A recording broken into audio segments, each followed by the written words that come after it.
মধ্যপ্রাচ্যের আকাশে আবারও কি ঘনিয়ে আসছে এক বিধ্বংসী আগ্নেয়গিরির গর্জন, যা মুহূর্তের মধ্যেই ছাই করে দিতে পারে শত কোটি ডলারের স্বপ্ন। সৌদি আরবের হিসাব নিকাশ ভুল প্রমাণ করে ইয়েমেনের মরুভূমিতে যখন ইরানি ক্ষেপণাস্ত্রের ছায়া পড়ছে, তখনই স্পষ্ট হয়ে উঠছে শান্তির সময় শেষ। সামনে কেবলই এক নিঃশব্দ কিন্তু ভয়াবহ মহাযুদ্ধ। রিয়াদ ভেবেছিল যুক্তরাষ্ট্রের হাত ধরে ইরানের বিরুদ্ধে শক্ত অবস্থান নিলে হয়তো পুরো পরিস্থিতি নিজেদের নিয়ন্ত্রণে রাখা সম্ভব। ওয়াশিংটনের সামরিক শক্তি আর আঞ্চলিক কূটনীতিদের দাপটে সহজেই কোনো বড় মাশুল না দিয়ে উতরে যাওয়া যাবে বলে ধরে নিয়েছিল তারা। তবে তেহরান যে এই সমীকরণ এত সহজে মেনে নেবে না তা এখন স্পষ্ট।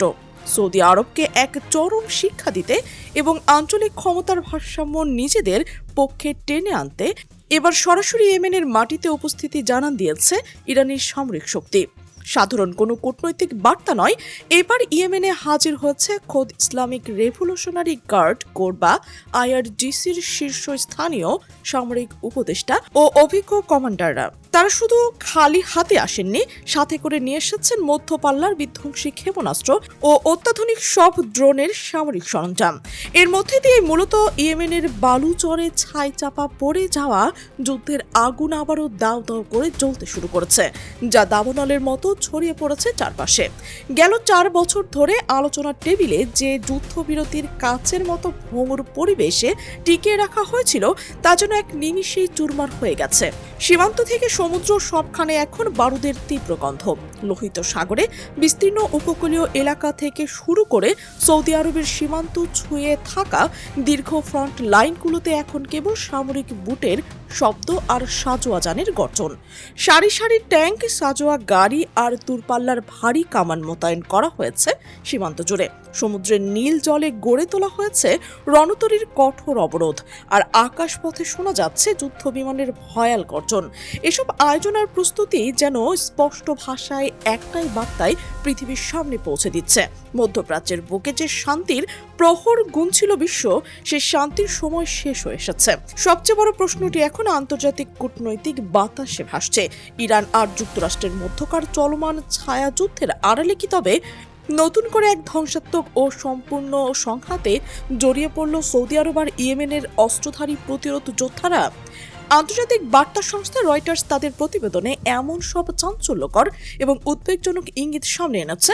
তাদের তথ্যমতে পরোক্ষ এই উত্তেজনার নেপথ্যে আসল ইন্ধন যোগাচ্ছে চলমান মার্কিন ইরান বৈরিতা, আর সেই আগুনে ঘি ঢেলে দিচ্ছে একটি পূর্ণাঙ্গ এবং অপ্রতিরোধ্য যুদ্ধের দিকেই পা বাড়াচ্ছে সৌদি আরব এবং ইয়েমেনের স্থানীয় সশস্ত্র প্রতিরোধী যোদ্ধারা।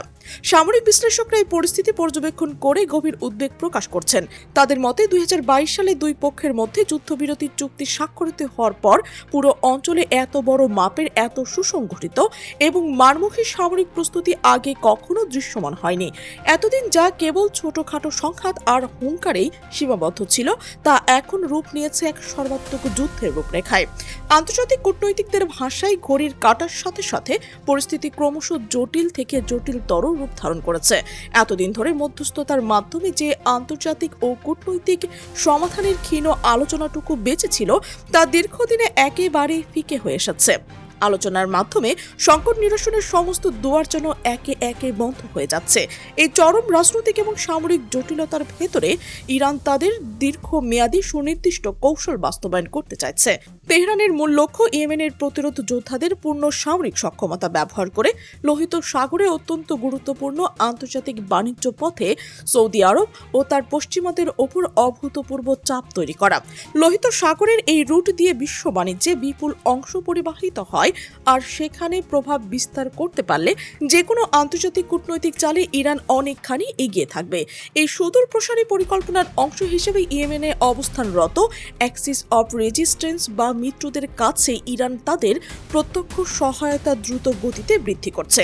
ইসলামিক রেভলিউশনারি গার্ড করে অত্যন্ত দক্ষ এবং অভিজ্ঞ সামরিক কমান্ডারদের সমন্বয়ে একটি বিশেষ দল ইয়েমেনে প্রেরণ করা হয়েছে। একই সাথে পৌঁছে দেওয়া হয়েছে মধ্যপাল্লার শক্তিশালী ক্ষেপণাস্ত্র ক্ষেপণাস্ত্র এবং ড্রোন তৈরির আধুনিক প্রযুক্তি ও যুদ্ধ সরঞ্জাম। চাঞ্চল্যকর তথ্য উঠে এসেছে গত 13 জুলাইয়ের একটি ঘটনাকে কেন্দ্র করে। জানা গেছে ওই দিন তেহরান থেকে মোহান এয়ারের একটি বিশেষ ফ্লাইটে করে আইআরজিসির বেশ কয়েকজন গুরুত্বপূর্ণ সদস্যের সাথে বিপুল পরিমাণ অত্যাধুনিক সামরিক সরঞ্জাম সরাসরি ইয়েমেনের ভূখণ্ডে গিয়ে পৌঁছেছে। এই সরাসরি সামরিক উপস্থিতি পুরো অঞ্চলের হিসাব নিকাশের আমূল বদলে দিয়েছে। অভিযোগের খেলায় পরিস্থিতি এখন বিস্ফোরক বিন্দুতে অবস্থান করছে। ইরান সমর্থিত প্রতিরোধ গোষ্ঠীর তীব্র দাবি, তারা স্বপ্রণোদিত হয়ে আক্রমণ শুরু করেনি, বরং সর্বপ্রথম হামলা চালিয়েছে সৌদি আরব নিজেই। শিয়া অধ্যুষিত স্থানীয় প্রতিরোধ গোষ্ঠীর প্রত্যক্ষ নিয়ন্ত্রণে থাকা একটি গুরুত্বপূর্ণ বিমানবন্দরে সৌদি সামরিক বাহিনী প্রথমে বিমান হামলা চালায়। সেই হামলার জের ধরে এবং সরাসরি প্রতিক্রিয়া হিসেবে গেল সপ্তাহে সৌদি আরবের অভ্যন্তরীণ একটি বিমানবন্দরে পাল্টা ভয়াবহ হামলা চালায় প্রতিরোধ যোদ্ধারা।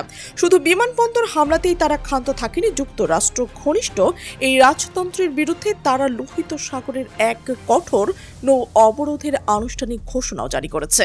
এই সিদ্ধান্তের কয়েকদিনের মাথায় সমুদ্রের বুকে ঘটে যাওয়া আরও এক বিধ্বংসী ঘটনা। সৌদি আরবের বিশাল দুটি তেলবাহী ট্যাঙ্কের সুনির্দিষ্ট হামলা চালানো হয় এবং অত্যন্ত সাহসিকতার সাথে সেই হামলার পূর্ণ দায়ভার নিজের কাঁধে তুলে নেন ইয়েমেনের এই বিদ্রোহী গোষ্ঠী। তেল ট্যাঙ্কের হামলার পর সৌদি আরবও আর চুপ করে বসে থাকেনি। অর্থনৈতিক ও সামরিক ক্ষতির মুখোমুখি হয়ে রাজতন্ত্রটি তাৎক্ষণিকভাবে ইয়েমেনের ওপর পাল্টা কঠোর নৌ ও আকাশ অবরোধ জারি করে। ফলে উভয় পক্ষের মধ্যকার অবরুদ্ধ পরিস্থিতির সামরিক সংঘাতকে আরও এক ধাপ এগিয়ে নিয়ে যায়। পরিস্থিতির চূড়ান্ত অবনতি ঘটে গত শুক্রবার গভীর রাতের অন্ধকারে ইয়েমেনের পশ্চিম সীমান্তে অবস্থিত অত্যন্ত কৌশলগতভাবে গুরুত্বপূর্ণ হোদাইদাহ প্রদেশের বেশ কয়েকটি বেসামরিক স্থাপনা এবং অবকাঠামোকে লক্ষ্য বস্তু করে ভয়াবহ এবং ভারী হামলা চালায় সৌদি সামরিক বাহিনী। এই অতর্কিত ও ধ্বংসাত্মক হামলার পর পুরো এলাকায় চরম এক আতঙ্ক উত্তেজনা সৃষ্টি হয়েছে। শুক্রবার রাতে এই রক্তক্ষয়ী ঘটনার পর ইরান সমর্থিত বিদ্রোহী গোষ্ঠী সরাসরি কড়া সতর্কবার্তা ও হুঁশিয়ারি জারি করেছে। তাদের বার্তা একেবারে পরিষ্কার এবং কঠোর। সৌদি আরবের যে কোনো রক্তক্ষয়ী হামলার জবাব এখন থেকে এই রকম ভয়াবহ পাল্টা হামলার মধ্যে ফিরিয়ে দেওয়া হবে। তারা স্পষ্ট ভাষায় জানিয়ে দিয়েছে, প্রতিপক্ষের বিমান বা ক্ষেপণাস্ত্র হামলার বিপরীতে তারা হাত গুটিয়ে বসে থাকার পাত্র নয়, বরং সামরিক ধ্বংসাত্মক ক্ষমতা নিয়ে প্রতিঘাত করতে তারা সম্পূর্ণ প্রস্তুত। সামরিক পর্যবেক্ষক ও বিশেষজ্ঞদের ধারণা, পরিস্থিতি যদি এই পথে এগোতে থাকে এবং সৌদি আরব যদি পুনরায় ইয়েমেনের সাথে সরাসরি একটি দীর্ঘমেয়াদী ও পূর্ণাঙ্গ যুদ্ধে জড়িয়ে পড়ে, তবে তারা অত্যন্ত নাজুক এবং মারাত্মক সামরিক কোণঠাসা পরিস্থিতিতে পড়ে যাবে। ইয়েমেনের দুর্গ পাহাড়ি ভূখণ্ডে এতদিন ধরে চলা যুদ্ধ সৌদি সামরিক শক্তির ওপর যে বিশাল আর্থিক এবং মনস্তাত্ত্বিক চাপ সৃষ্টি করেছিল, তা পুনরায় ফিরে আসলে সামলে ওঠা অসম্ভব হয়ে পড়বে। এর চেয়েও বড় উদ্বেগের জায়গা হলো সৌদি আরবের অভ্যন্তরীণ স্থায়িত্ব এবং উচ্চাভিলাষী ভবিষ্যৎ পরিকল্পনা। ইয়েমেনের সীমান্তবর্তী অঞ্চলে অস্থিরতা এবং অব্যাহত ক্ষেপণাস্ত্র বা ড্রোন হামলার ঝুঁকি সরাসরি হুমকির মুখে ফেলে দেবে সৌদি যুবরাজ মোহাম্মদ বিন সালমানের বহুমুখী উন্নয়ন প্রকল্প ভিশন 2030-কে।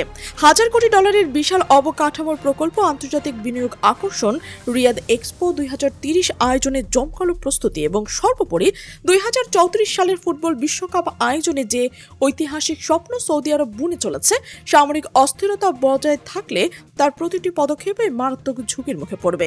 বিদেশি বিনিয়োগকারীরা যুদ্ধের ঝুঁকিপূর্ণ অঞ্চলে বিনিয়োগ থেকে পিছিয়ে আসতে পারে, যা পুরো দেশটির অর্থনৈতিক ধস নামতে পারে।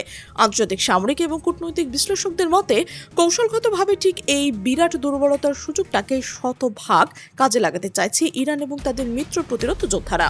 সৌদি রাজতন্ত্রের দুর্বল জায়গায় আঘাত করে আন্তর্জাতিক মঞ্চে নিজেদের অবস্থান শক্ত সুসংহত করা এবং রিয়াদের সর্বাত্মক রাজনৈতিক এবং অর্থনৈতিক চাপে ফেলাটা এখন তেহরানের মূল চাল। সৌদি আরবের উচ্চাভিলাষী অর্থনৈতিক প্রকল্পকে জিম্মি করে একদিকে যেমন ওয়াশিংটনের আঞ্চলিক কূটনীতিকে ব্যর্থ করে দেওয়া সম্ভব, তেমনি অন্যদিকে ইয়েমেনের মাটিতে নিজেদের একক প্রভাব অক্ষুণ্ণ রাখাও সহজ হবে। ফলে লোহিত সাগরের উত্তাল তরঙ্গ থেকে শুরু করে ইয়েমেনের ধূলিয়মান প্রান্তর সবখানে এখন এক নতুন ঐতিহাসিক যুদ্ধের প্রস্তুতি সম্পূর্ণ হয়ে গেছে, যার শেষ পরিণতি কোথায় গিয়ে থামবে তা সময় বলে দেবে।